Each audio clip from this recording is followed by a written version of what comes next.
Iain, can you tell us a bit about your involvement in the sport then, and just essentially how it all came about?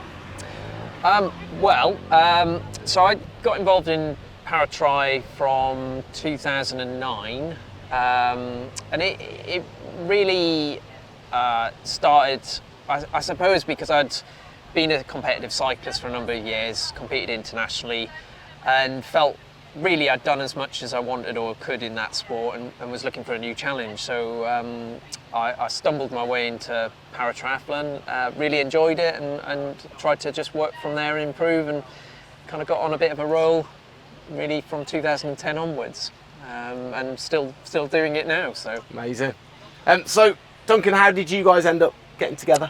So I, similarly to Iain, started triathlon many moons ago, racing for myself, got into guiding and actually guided one of Iain's closest competitors. So we raced together a lot, but Iain was always the competition rather than the guy I guided. The chap I was guiding moved more to running. So Iain was after a guide, I was available, so we started guiding, working together in 2018, I believe. 2018, yeah. Together, did a few races. We've actually, or had moved on to the more longer distance events, so the Ironman distance events, and we're sort of targeting those and sort of records at the Ironman. And then the opportunity arose to have a go at the Commonwealth qualification. We thought, yeah, why not? Give it a go. And here we are. Here we are, yeah. Iain, how excited are you to be racing on home soil in the Commonwealth? Birmingham 2022. Yeah, it's great. It was one of those things. It was a bit of a long shot to get qualified for this event, and it's really great to be doing it on home soil. And for me, it's one of the only championships I haven't been able to do. And obviously, it's also great doing it with Duncan, who we've sort of built up a good relationship and some good racing experience together now. So yeah, it's going to be brilliant. How's the prep been going? It's been going well. Yeah. We've got a lot of fitness, I think. As I say, we've been coming off the back of Ironman racing, so there's a lot of fitness there. It's just brushing up on those technical skills, that you really can't ignore over the sprint distance, because 30 seconds saved here and there in transition is significant. It's pretty insignificant in Ironman, but for the sprint, you've got to be on the ball with the technical aspects of the discipline. So that's been our focus, really. And how can you train it? Because surely there's a much more of an added pressure on race day when there's I mean, we race as much as other guys around you. We race as much as we can together, and the racing is where you really get exposure to those issues you've got to deal with. But we do as much as we can in between. And I think we're also both quite calm in our approach to the event, and we have experience, so that helps. We're used to racing a little bit under pressure. So it just all kind of happens now. Sure. What is it about paratriathlon then that keeps you hooked? What is it that keeps you doing it, so to speak? If I can jump in on that one. Go for it. For me, triathlon is a really selfish sport. It's all about you, it's all about the individual effort, but paratriathlon brings in that team element that I certainly missed as a kid with sport. I was not particularly good at team sports, but I missed that camaraderie of team sports, and para racing for me and the guiding really gives me that. It's something else to think about. You're trying to get the pair of you through the course as quickly as possible, much less selfish, and the kind of the pleasure that comes with that achievement is magnified, I think, when you share it with somebody else.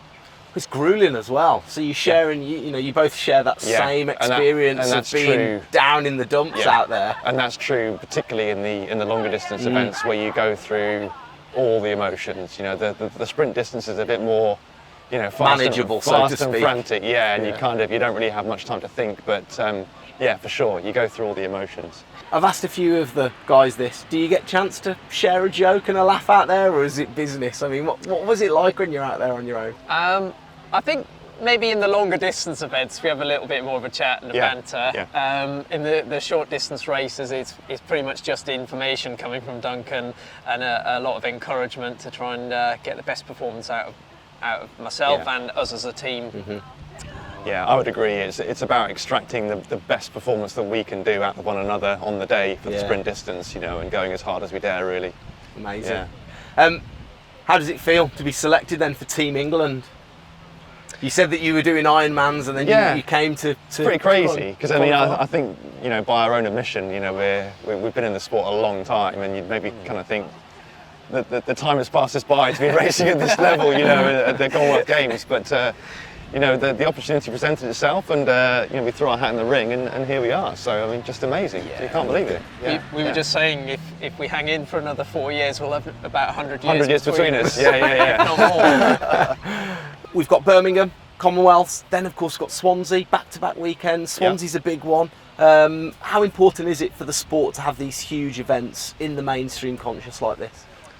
I mean, I think it is important, and I think having you know, Britain having a major event like Birmingham and like Swansea is really showcasing para-tri, and hopefully it will encourage more people to get involved in the sport, give it a go, because there are also the grassroots events alongside the elite World Series, so I think it's a nice mix. Yeah, I was going to say that because it's quite easy to look, and it's all about being visible and trying to get people involved, but some people will look at it and go, well, I can't just go and enter the Commonwealth, or I just can't go and enter the World Champs in Swansea. But you know, there's always there's a number of visually impaired athletes in my area that are constantly looking for guides. You know, they need guides to help them train. And if people see the sport on TV, they see, you know, it's getting exposure.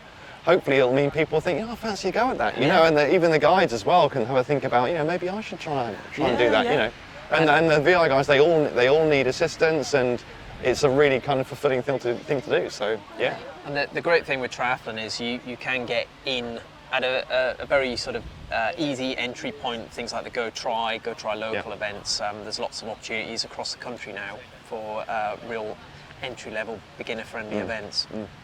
I'm asking everybody again. I'm sorry about this, but I'm going to go.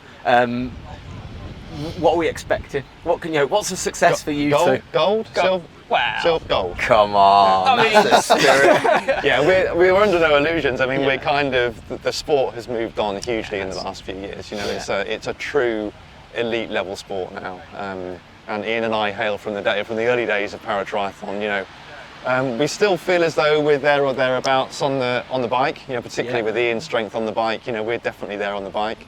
You know, the swim was strong. The run is, you know, the guys are really shifting now. So. Yeah. We'll be there or thereabouts off the bike, and then we'll try and ruffle a few feathers. Yeah, we'll do what we can. A medal will be a stretch. Yeah. But it'll be nice when you got it round your neck. You never know. You never know. Gents, it's been lovely. Good luck. Thanks, mate. Look forward to watching. Cheers. Thank you.